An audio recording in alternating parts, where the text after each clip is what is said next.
NCP किसकी? आज party के दोनों गुटों का पक्ष सुनेगा निर्वाचन आयोग। शरद पवार ने कही ये बात। नमस्कार, आप देख रहे हैं न्यूज एक्सप्रेस और मैं हूं आपके साथ ज्योति कनौजिया। आइए नजर डालते हैं खबर की ओर। निर्वाचन आयोग शुक्रवार को राष्ट्रवादी कांग्रेस पार्टी राकांपा के दोनों गुटों का पक्ष सुनेगा। पार्टी में टूट की बात स्वीकार करते हुए चुनाव आयोग आज दोनों पक्षों की बात सुनेगा। इसके लिए दोनों प्रतिद्वंदी गुटों को बुलाया गया है। दरअसल महाराष्ट्र के उप मुख्यमंत्री अजीत पवार के नेतृत्व वाले गुट ने राकांपा नेता शरद पवार के खिलाफ विद्रोह कर दिया था।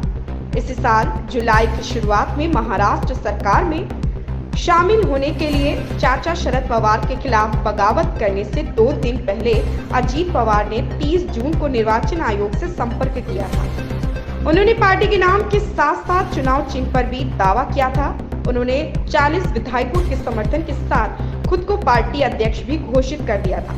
हालांकि हाल ही में शरद पवार के नेतृत्व वाले गुट ने निर्वाचन आयोग को बताया था कि पार्टी में कोई विवाद नहीं है, लेकिन कुछ लोग व्यक्तिगत लाभ और महत्वाकांक्षाओं के लिए संगठन से अलग हो गए। मतदाता होशियार, चुनाव चिन्ह पर फैसला न करे, शरद पवार।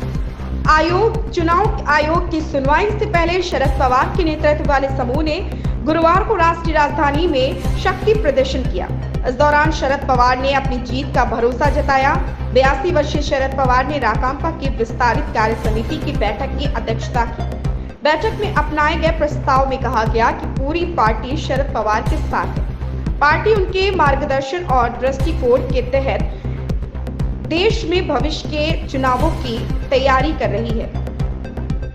कार्यकर्ताओं को संबोधित करते हुए शरद पवार ने कहा कि मैंने अलग अलग पार्टी के प्रतीकों पर चुनाव लड़ा और जीत हासिल की। देश का मोड बदल रहा है। आम आदमी होशियार है, भले ही चुनाव चिन्ह बदल जाए, लोग अपना मन आसानी से नहीं बदलते।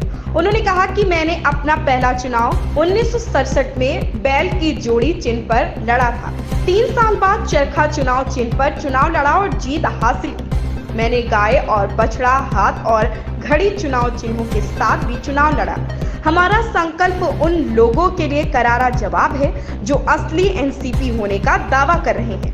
अजीत गुट के मंत्री ने कहा, हमने पुल जला दिए। महाराष्ट्र के मंत्री और बागी राकांपा नेता हसन मुश्रीफ ने शरद पवार के नेतृत्व वाले पार्टी गुट में लौटने की संभावना से इनकार कर दिया।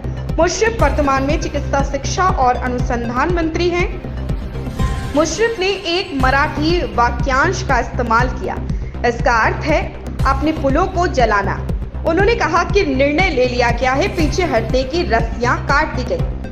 एमवीए ने सीट बंटवारे पर चर्चा के लिए समन्वय पैनल बनाया। इस बीच महाविकास अघाड़ी एमवीए में सहयोगी दलों ने 2024 के लोकसभा चुनावों के लिए महाराष्ट्र में सीट बंटवारे पर चर्चा के लिए 9 सदस्यीय समन्वय समिति का गठन किया।